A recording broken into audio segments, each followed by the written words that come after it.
রেজাউল ইসলাম ভূঁইয়া যেটি উপদি বলছিলেন যে ভারতের সাথে আমাদের যে সম্পর্ক এটি ঐতিহাসিক এবং মানুষের সাথে মানুষের পিপল টু পিপল।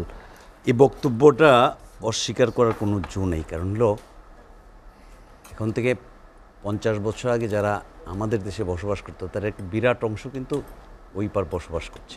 এটা সম্পর্ক পিপল টু পিপল আছে, এটা নিঃসন্দেহ।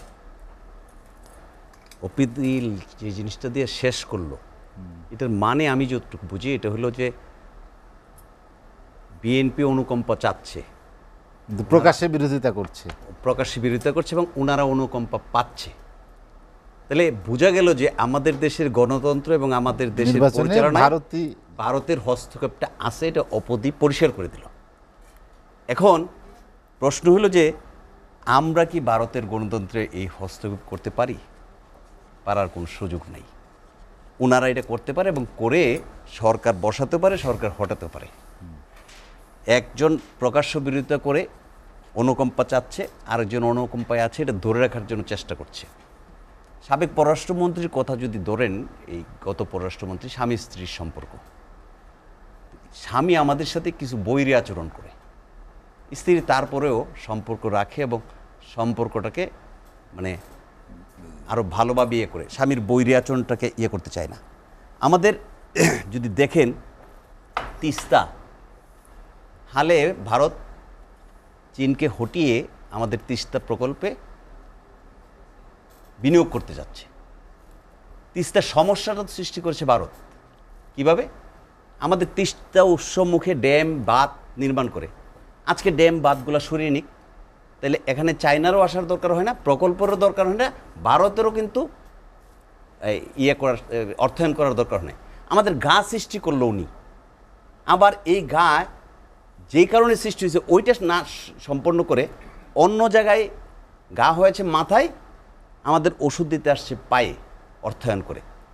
এটা আমাদের কাছে স্বামী স্ত্রীর অম্ল মধুর একটা সম্পর্ক হয়।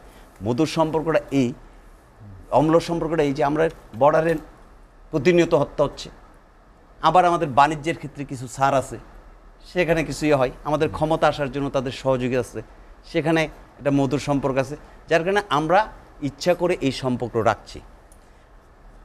গতকালকে 3য় দফা মোদির শপথ হয়েছে, আমাদের মাননীয় প্রধানমন্ত্রী গিয়েছে, এশিয়াভুক্ত বিশেষ করে সমুদ্র বিস্তৃত আপনি যদি দেখেন দেশগুলোর প্রতিনিধি কিন্তু সেখানে উপস্থিত ছিল। এবং আপনার ভোটের পরিমাণও কিন্তু একটা উল্লেখযোগ্য ভোট পড়েছে, যদিও গত নির্বাচনের চেয়ে 3% ভোট কম পড়েছে, 68% ভোট হয়েছে। এবং বিজেপির যে সংখ্যাগরিষ্ঠতা গত নির্বাচনে ছিল, এবার কিন্তু এটা নাই। একটা অনেকটা বলা যায় যে জোড়াতালির জোট সরকার, এবং সেই জোট সরকারও যাদেরকে নিয়েছে তাদের চরিত্র যদি বিশ্লেষণ করেন অতীতের, তারা কিন্তু সবার সাথেই অতীতে ছিল। কাজে এই জোট নিয়েও কিন্তু একটু মানে ইয়ে আছে, বৈরী আছে। আমাদের নির্বাচন আর ওদের নির্বাচনের পার্থক্যটা আমার বিবেচনায় সেটা হলো যে আমাদের নির্বাচনটা আর ইন্ডিয়ান নির্বাচনটার মধ্যে গুণগত পার্থক্য এই যে আমাদের এখানে প্রশাসন যন্ত্র এবং নির্বাহী বিভাগ যেভাবে নির্বাচনকে হস্তক্ষেপ করে, যেভাবে নির্বাচনকে প্রভাবিত করে, ইন্ডিয়ান নির্বাচনে কোনো প্রশাসনের কর্মকর্তা, নির্বাহী বিভাগের কোনো কর্মকর্তা এটা করার দুঃসাহস দেখায় নাই। আমাদের এখানে এটা করে পার পেয়ে যায়, যার কারণে আমাদের গণতন্ত্র যেই জায়গায় যাওয়ার কথা 50 বছরে, সেই জায়গাটায় আমরা নিতে পারিনি। এইটা শুধুমাত্র যে এখন শুরু হয়েছে এরকম না, কম বেশি এটা আগেও ছিল, পরিমাত্রাটা কম বেশি হতে পারে। এখন কোনো একটা থানার ওসি, টিউনু, তাদের এখানে এসপি, ডিসি, তাদের এখানে যদি কোনো প্রার্থী পরাজিত হয়, তাকে যদি জবাবদিহি করতে হয়, তাদের যদি বদলির হুমকি থাকে, তাহলে সে তো একটা প্রার্থীর পক্ষে যাবে, একটা দলের পক্ষে যাবে। এইটা আমাদের গণতন্ত্রকে ধ্বংস করে দেওয়ার জন্য প্রথম সমস্যা হয়েছে। আরেকটা হলো নির্বাচনের প্রতি আস্থা নাই। গতকালকে সিএসি যে বক্তব্য দিয়েছে আপনি যদি দেখেন, সব মিলে 35% ভোট হয়েছে। আমরা তো কয়েকটা নির্বাচনের পরিসংখ্যান দেখলাম যে আওয়ামী লীগের ভোট 40-41 এরকম। তাহলে বোঝা গেল যে আওয়ামী লীগের লোকরাও কিন্তু নির্বাচনের প্রতি আর উৎসাহ নাই। নির্বাচনকে জনগণের উৎসাহিত করার জন্য প্রতীক তুলে দিলে নিজেদের মধ্যে নির্বাচনকে প্রতিদ্বন্দ্বিতা করার চেষ্টা করলো। তারপরও কি ভোটার এসছে এইভাবে? যেটা দেখানো হয়েছে সেখানে অনেক কথা আছে, যেটা নির্বাচন কমিশন বলছে সেইটা নিয়েও অনেক বিতর্কের ব্যাপার আছে। কাজে এই অবস্থায় একটা স্থিতিশীল যদি গণতান্ত্রিক ব্যবস্থা আপনি দাঁড় করাতে চান, একটা নির্বাচন দাঁড় করাতে চান, তাহলে এই জায়গাগুলোর থেকে আমাদের বেরিয়ে আসতে হবে।